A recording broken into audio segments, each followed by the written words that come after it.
ጤና ይስጥልኝ። ይህ ባና ሚዲያ ነው። ከባና ሚዲያ ለዛሬ ያዝናቸው ዘገባዎች አሁን ማስደመጥ ጀመርን። አበይት ነጥቦችን በቅድሚያ በኦሉሴጉን ኦባሳንጆ የተመራው የአፍሪካ ህብረት የልዑካን ቡድን በትግራይና በፌዴራል መንግስት መካከል ያለውን ወቅታዊ ውጥረት ለማርገብና አዲስ የሽምግልና ጥረት ለመጀመር በመቀለ ውይይት ማካሄዱን ተገለጸ። በትግራይ በኩል ለልዑካኑ ቡድንና ለፌዴራል መንግስት የቀረቡ የመደራደሪያ ቅድመ ሁኔታዎች ተቀምጠዋል። በቀዳሚነት ወደ እናንተ ይደርሳል። የፕሪቶሪያው የሰላም ስምምነት የፈረሙት ሁለቱ ከፍተኛ ተደራዳሪዎች አቶ ጌታቸው ረዳና አምባሳደር ሬድዋን ሁሴን በአልጀዚራ የዜና አውታር ላይ ባሰፈሩት የጋራ የአመለካከት መጣጥፍ ህወሓት በቀናት ውስጥ በፌዴራል መንግስቱ ላይ ጥቃት ለመሰንዘር መወሰኑን አስታውቋል። እናስደምጣችኋለን። የኦሮሞ ፌዴራላዊ ኮንግረስ ኦፌኮ ሰባተኛው ብሔራዊ ምርጫ ሀገራዊ ቀውሱን እንደማይፈታና አምባገነናዊነትን ህጋዊ ለማድረግ የተወጠነ የፖለቲካ ድራማ ነው ሲል ኮነነ። በዝርዝር ይዘነዋል። በአሜሪካና በኢራን መካከል ለወራት ጋብ ብሎ የነበረው ወታደራዊ ግጭት በከፍተኛ ሁኔታ ማንሰራራቱን ተከትሎ ኢራን ወሳኙን የሆርሙዝ ወሽመጥ የባህር መስመር ለሁሉም አይነት መርከቦች ሙሉ በሙሉ መዝጋቷን አስታውቃለች። ውሳኔውን ተከትሎ በዓለም አቀፍ ገበያ ላይ የነዳጅ ዋጋ አፋጣኝ ጭማሪ አሳይቷል የሚሉ ሌሎች ዜናዎች ይዘናል። አብራችሁን ቆዩ።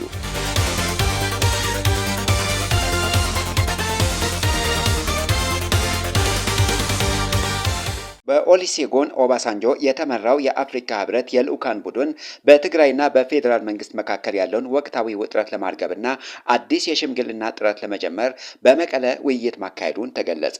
የአፍሪካ ህብረት በአፍሪካ ቀንድ ልዩ መልእክተኛና የቀድሞ የናይጄሪያ ፕሬዝዳንት ኦሉሴጉን ኦባሳንጆ የተመራ ይህ የልዑካን ቡድን ወደ መቀለ በመጓዝ ከትግራይ ክልላዊ መንግስት ፕሬዝዳንት ዶክተር ደብረጽዮን ገብረ ሚካኤልና በውይይቱ ከተሳተፉት ከአምባሳደር ዶክተር አዲስ አለም ባሌማ ጋር በወቅታዊ የትግራይና የኢትዮጵያ መንግስት ሁኔታዎች ላይ ሰፊ ውይይት አድርገዋል። የልዑካኑ ቡድን መሪ ኦሉሴጉን ኦባሳንጆ ከፕሬዝዳንት ዶክተር ደብረጽዮን ገብረ ሚካኤል ያደረጉትን ውይይት መልካም እንደነበር የገለጹ ሲሆን የጉዞ ዋና ዓላማ በሁለቱ አካላት መካከል ያለው ወቅታዊ ውጥረት እንዲረግብና የሰላም ንግግሮች በድጋሚ እንዲጀመሩ ለማድረግ መሆኑን አስታውቀዋል። አያይዘውም በኢትዮጵያ ቀጣይነት ያለው እድገት ለማምጣት ሰላምና ደህንነት ወሳኝ መሆኑን ጠቅሰው ይህ ሊሳካ የሚችለው ግን በአሁኑ ወቅት የሚታየው ውጥረት መርገብ ሲችል ብቻ እንደሆነ አስገንዝበዋል። ኦሉሴጉን ኦባሳንጆ ለዶክተር ደብረጽዮን ገብረ ሚካኤል ፕሬዝዳንት ትግራይ ብለው እንደጠሯቸው ማወቅ ተችሏል። ይህ የኢትዮጵያ መንግስት በፕሪቶሪያ ምክንያት ተበትኖ የነበረው የትግራይ ምክር ቤት ላይ ምንም ቅሬታ እንደሌለው አመላካች ሊሆን ይችላል ተብለዋል።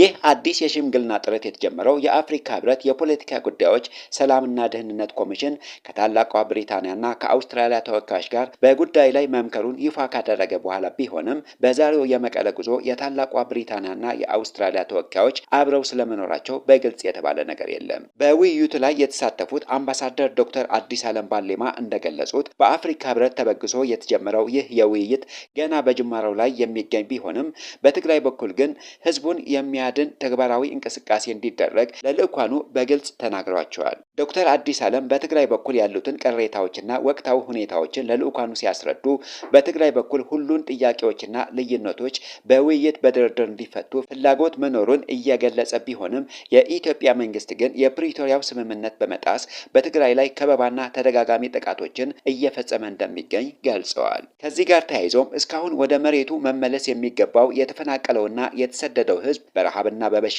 እያለቀ መሆኑን፣ በወራሪዎች ስር የሚገኘው ህዝብ በማንነቱ ምክንያት ግድያና ስቃይ እየደረሰበት እንደሚገኝና በአጠቃላይ በትግራይ ላይ ይፋዊ እገዳና ከበባ ተጥሎ የህዝብ ማጥፋት ሂደት እየቀጠለ መሆኑን ለልዑካኑ ማስረዳታቸው አስታውቀዋል። ቡድኑ በመቀለ ያለውን ውይይት ካጠናቀቀ በኋላ ወደ አዲስ አበባ በመመለስ ከፌዴራል መንግስት ባለስልጣናት ጋር ተመሳሳይ ውይይት እንደሚያደርግና አዲስ የውይይት ምዕራፍ ለመክፈት እንደሚሰራ አክለዋል። ይህ አዲስ የሰላም ጥረት ቢጀመርም በልዑካን ቡድኑ መሪ ኦሉሴጉን ኦባሳንጆ ላይ በትግራይ ወገን በተለያዩ የፖለቲካ ፓርቲዎችና ዓለም አቀፍ የትግራይ ምሁራን ማህበር ከፍተኛ ትችትና ወቀሳ እየቀረበባቸው ይገኛል። በተለይም ኦባሳንጆ በትግራይ የነበረውን ጦርነትና የከፋ ጉዳት ለማስቆም የነበራቸው ሚና አዎንታዊ አለመሆኑንና የፕሪቶሪያው የሰላም ስምምነት በበላይነት የመከታተል ተግባራዊ የማድረግ ኃላፊነታቸውን በአግባቡ አልተወጡም በሚል ይተቻሉ።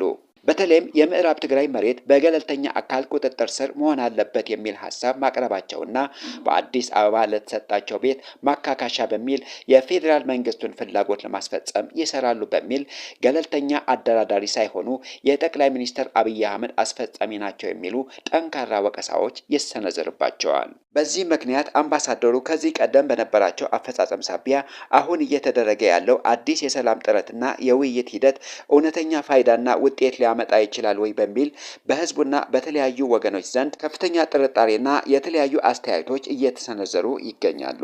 የፌዴራል መንግስት ምዕራብ ትግራይን ለመመለስ ፈቃደኛ ያለመሆንና በአንጻሩ ውሉን የሚያፈርሱ የተለያዩ ታጣቂዎችን ማሰልጠኑን እንዲሁም የህወሓት እውቅና መንፈጉን አሁን የተጀመረው የሰላም ድርድር እንዳይሳካ እንቅፋት መሆኑ አይቀርም ተብለዋል። በትግራይ በኩልም በፕሪቶሪያው የተቋቋመው ጊዜያዊ አስተዳደር አፍርሰው በውሉ ምክንያት ተበትኖ የነበረው ምክር ቤት መመለሱ ሌላው ለሰላም ድርድሩ ፈተና ነው ተብለዋል።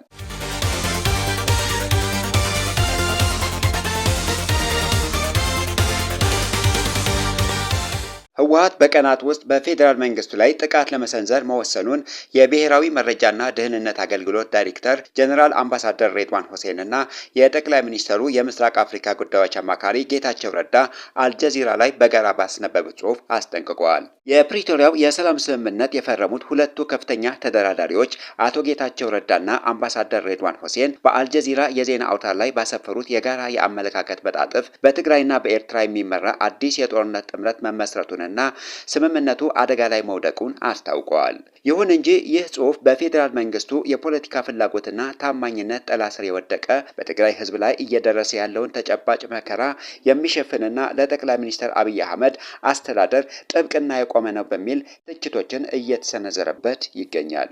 ጸሐፊዎቹ በአልጀዚራ ባስወጡት ጽሑፍ የፕሪቶሪያው የሰላም ስምምነት ለማፍረስና አገሪቱን ወደ ከፋ ግጭት ለመመለስ በኤርትራ መንግስት የሚደገፍ ጽምዶ የተሰኘ የጽንፈኛ ኃይሎች ጥምረት በሚስጥር መመስረቱን ይፋ አድርገዋል። ይህ ጥምረት የህወሓትን የጦርነት አራማጅ ክንፍ በአማራ ክልል የሚንቀሳቀሱ የፋኖ ጽንፈኛ ታጣቂዎችና የኤርትራ መንግስት ያቀፈ መሆኑን የጠቀሱት የአብይ ሹመኞች የህወሓት የጦርነት አራማጅ ቡድን የክልሉን ጊዜያዊ አስተዳደር በማፍረስ ህገወጥ አስተዳደር መመስረቱንና በሚቀጥሉት ቀናት ውስጥ በፌዴራል መንግስቱ ላይ ጥቃት ለመሰንዘር መወሰኑን አስጠንቅቀዋል። እንዲሁም ቡድኑ በትግራይ ክልል የግዳጅ ውትድርና እያካሄደ መሆኑን በመጥቀስ ዓለም አቀፍ ማህበረሰብ በአስመራና በመቀለ ባሉ ኃይሎች ላይ ጠንካራ ተጽዕኖ እንዲያደርግ ጥሪ አቅርበዋል። ይሁንና ይህ በአልጀዚራ የሰፈረው ጽሑፍ በበርካታ የፖለቲካ ታዛቢዎችና የትግራይ ተቆርቋሪዎች ዘንድ ከፍተኛ ትችት እየተሰነዘረበት ይገኛል። አቶ ጌታቸው ረዳና አምባሳደር ሬድዋን ሁሴን ያላቸውን የፖለቲካ ቁርጠኝነት ተጠቃሚነት መሰረት በማድረግ ለጠቅላይ ሚኒስትር አብይ አህመድ አገዛዝ ታዛዥ በመሆን ጥብቅና ከመቆም ውጪ በትግራይ ላይ የሚፈጸም በደሎችን ሊያነሱ እንዳልቻሉ ግልጽ አድርገዋል። ጽሑፉ የሰላም እንቅፋቱን ወደ ትግራይ የውስጥ ፖለቲካ ወይም ወደ ኤርትራ ብቻ በማዞር የፕሪቶሪያው ስምምነት በተግባር እንዳይተገበር ዋና ማነቆ የሆነው የፌዴራል መንግስቱን ፍላጎትና ስልታዊ እምቢተኝነት ሆን ብለው የሸፈኑ ነው ተብለዋል። ትችት አቅራቢዎቹ እንደሚያስረዱት በትግራይ በኩል ስምምነቱን ለማክበር ከከባድ እስከ ቀላል የጦር መሳሪያዎችን ሙሉ በሙሉ ለሀገር መከላከያ ሰራዊት ከማስረከብ አልፎ በጀትና ነዳጅ የከለከለው ክልሉን ከ120 ኩንታል በላይ ወርቅ ለፌዴራል መንግስቱ ገቢ የተደረገበት ሚዛን አልባ ዋጋ ተከፍለዋል። ይህ አይነቱ መስዋዕትነት በተከፈለበት ሁኔታ በአብይ አህመድ የሚመራው አገዛዝ ግን ለክልል በጀትና ነዳጅ በመከልከል በመቶ ሺዎች የሚቆጠሩ ተፈናቃዮች ወደ ቀድሞ ቀያቸው እንዳይመለሱ ዋና ደንቃራ በመሆንና ስምምነቱን በተግባር እንዳይተረጎም በማድረግ ረገድ ቀዳሚውን ሚና እየተጫወተ ይገኛል። በተጨማሪም የፌዴራል መንግስት እንደ ተከዘ ዘብ የሐራ መሬትና የሀጎንበርዳ ያሉ አካባቢዎችን መነሻ በማድረግ አዳዲስ ታጣቂዎችን እየፈለፈለና እያስታጠቀ ባለበት ተጨባጭ እውነታ ሁለቱ ተደራዳሪዎች በአልጀዚራ ያሰፈሩት ጽሑፍ የችግሩ መሰረታዊ ምንጭ ያዛባና የስልጣን ማዕከሉን ፍላጎት ለማርካት የተቃኘ የፖለቲካ ቁማር መግለጫ ነው ሲሉ የፖለቲካ ታዛቢዎች በጽኑ ተችተውታል።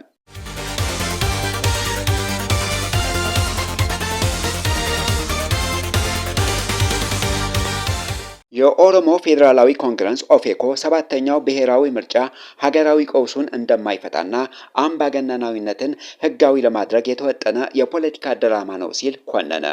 የኦሮሞ ፌዴራላዊ ኮንግረስ ኦፌኮ ግንቦት 24 2018 ዓ.ም የተካሄደውን ሰባተኛው ሀገር አቀፍ ምርጫ አስመልክቶ ባወጣው መግለጫ ሂደቱ ለኢትዮጵያ ሕዝቦች ዘላቂ ሰላም ሆነ ዲሞክራሲያዊ አስተዳደርን አያመጣም ሲል በጽኑ እንደሚቃወም አስታውቀዋል። ፓርቲው ከምርጫው በፊት ግጭቶችን በአስቸኳይ እንዲቆሙ፣ የፖለቲካ እስረኞች እንዲፈቱና ገለልተኛ የምርጫ ቦርድ እንዲቋቋም ያቀረባቸው ወሳኝ የፖለቲካ ማሻሻያ ጥያቄዎችን በመንግስት ቸል መባላቸው ገልጾ ምርጫው መሰረታዊ የዜጎችን የመምረጥ መብት በግፍ በነፈገ ሁኔታ የተካሄደ የይስሙላ ሂደት ነው ብሎታል። በኦሮሚያና በአማራ ክልሎች እየተካሄደ ያለው አውዳሚ ጦርነት ተአማኒነት ያለው ምርጫ በሰፊው የገጠር ቀጠና ማካሄድ እንዳይቻል ማድረጉን የጠቀሰው መግለጫው ሂደቱ በከፍተኛ ወታደራዊ ጥበቃ ስር ባሉ ጥቂት ዋና ዋና ከተሞች ብቻ የተገደበና የትግራይ ክልል ሙሉ በሙሉ ያልተካተተበት መሆኑን ይፋ አድርገዋል። ምርጫው በተካሄደባቸው አካባቢዎችን ቢሆን ግልጽ አድላዊነትና በመራጮች ላይ የተፈጸመ ማስፈራራት እንዲሁም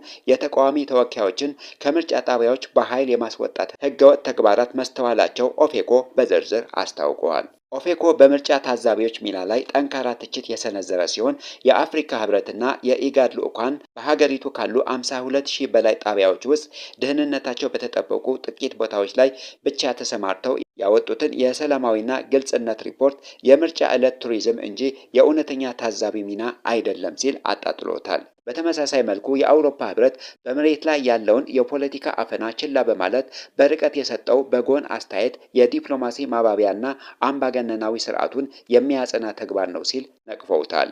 በእነዚህ አስከፊ ሁኔታዎች የተካሄደው ምርጫ ለአገዛዙ የሀገር ውስጥ ቅቡልነት ሆነ የዓለም አቀፍን ማህበረሰብ አመኔታ ሊያስገኝለት እንደማይችልና የፈረሰውን ኢኮኖሚ ሊታደግ እንደማይችል ፓርቲው በጽኑ አስገንዝበዋል። የኢትዮጵያ ውስብስብ የፖለቲካ ቀውሶች ነፃና ፍትሐዊ ባልሆነ ምርጫ ሊፈቱ አይችሉም የሚለው አቋሙን የደገመው ኦፌኮ ሀገሪቱ ከተጨማሪ መበታተን ለማዳን ብቸኛው አዋጭ መንገድ በአሁኑ ወቅት ከመንግስት ጋር በጦርነት ላይ ያሉ ታጣቂ ኃይሎችን እና ሁሉን የፖለቲካ ወገኖችን ያካተተ እውነተኛ ሁሉ አቀፍ የፖለቲካ ውይይት ማካሄድ ብቻ እንደሆነ ጠቁመዋል። ፓርቲው ባለ 3 ነጥብ አስቸኳይ ጥሪ ያስተላለፈ ሲሆን የኢትዮጵያ መንግስት ልዩነቶችን በወታደራዊ ኃይል የመፍታት ስልት እንደማይሰራ ተረድቶ ግጭቶችን በአስቸኳይ እንዲያቆምና የፖለቲካ እስረኞችን እንዲፈታ ጠይቀዋል። ለኢትዮጵያ ሕዝቦችም ችግሮች በይስሙላ ምርጫ ስለማይፈቱ ለእውነተኛ ራስ በራስን ማስተዳደርና ህብረ ብሔራዊ ፌዴራሊዝም በሚደረገው ሰላማዊ ትግል ላይ እንዲጸኑ ያሳሰበ ሲሆን ዓለም አቀፍ ማህበረሰብም መንግስት ሀቀኛ ሁሉን አቀፍ ሀገራዊ ውይይት እንዲያካሂድ ትርጉም ያለው ዲፕሎማሲያዊ ጫና እንዲያሳድር ጥሪውን አቅርበዋል።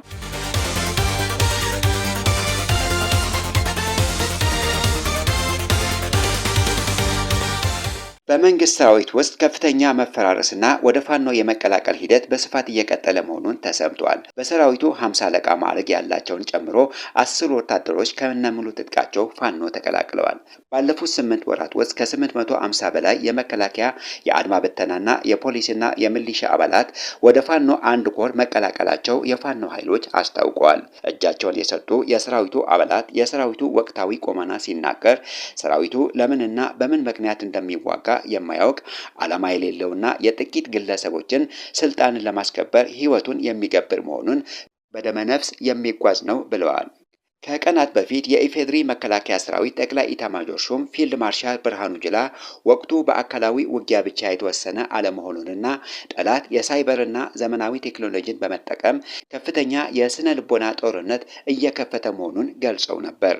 ይህ ዘመቻ የሰራዊቱን የመከላከል አቅም አንድነትና ኢትዮጵያዊ ማንነትን ለመሸርሸር የታለመ መሆኑን የጠቀሱት ፊልድ ማርሻሉ የጦር አመራሩ ይህንን አደገኛ የሳይበር ሰራዊት ለመጠገን ከፍተኛ ዝግጁነት እንደሚያደርግና ሁኔታውን ከሀገራዊ አለመረጋጋት ስጋት ጋር አያይዞም እንደሚመለከተው ጥብቅ መምሪያ አስተላልፈዋል።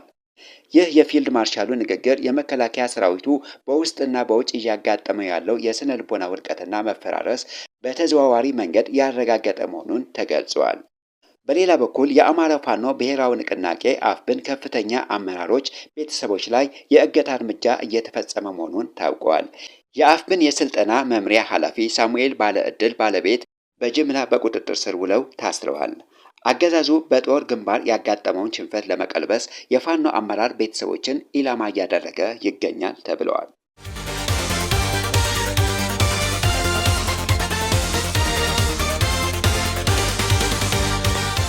በአሜሪካና በኢራን መካከል ለወራት ጋብ ብሎ የነበረው ወታደራዊ ግጭት በከፍተኛ ሁኔታ ማንሰራራቱን ተከትሎ ኢራን ወሳኙን የሆርሙዝ ወሽመጥ የባህር መስመር ለሁሉም አይነት መርከቦች ሙሉ በሙሉ መዝጋቷን አስታውቃለች።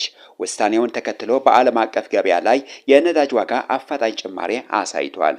ውጥረቱን ዳግም ያገረሸው የአሜሪካ ማዕከላዊ እዝ ከኢራን ነዳጅ በማጓጓዝ የአሜሪካን እገዳ ጥሳለች የተባለችውና የፓላውን ሰንደቅ ዓላማ የምታውለበልበው ሴት ቤሎን የተሰኘች የነዳጅ መርከብ በኦማን ባህረ ሰላጤ ላይ በጦር አውሮፕላን መመታቷን ካስታወቀ በኋላ ነው። አሜሪካ መርከቧን የተሰጣትን ተደጋጋሚ ማስጠንቀቂያ ባለማክበሯ በሞተሯ ክፍል ላይ ጥቃት ሰንዝራ እንደመታቻት ገልጻለች። ከፈጸመው ጥቃት በኋላ ከመርከቧ ላይ 21 ህንዳውያን መርከበኞች መታደጋቸውና 3 መርከበኞች ደግሞ የደረሱበት እንዳልታወቀ የህንድ መንግስት አስታውቋል። አሜሪካ እገዳ ከጣለች ወዲህ እስካሁን 8 መርከቦችን ያወደመች ሲሆን 134 መርከቦች ደግሞ አቅጣጫቸውን እንዲቀይሩ አድርጋለች። የተከበራችሁ የባና ሚዲያ ተከታታዮች ለዛሬ ያዝናቸው ዜናዎች እነዚህን ይመስሉ ነበር። ስለተከታተላችሁን ከልብ እናመሰግናለን። መረጃዎቻችን ለሌሎችም እንዲደርሱ ቪዲዮውን ላይክ እና ሼር ማድረጋችሁ እንዳትረሱ። ለቻናላችን አዲስ የሆናችሁ ደግሞ ሰብስክራይብ በማድረግ የቤተሰባችን አካል ይሁኑ።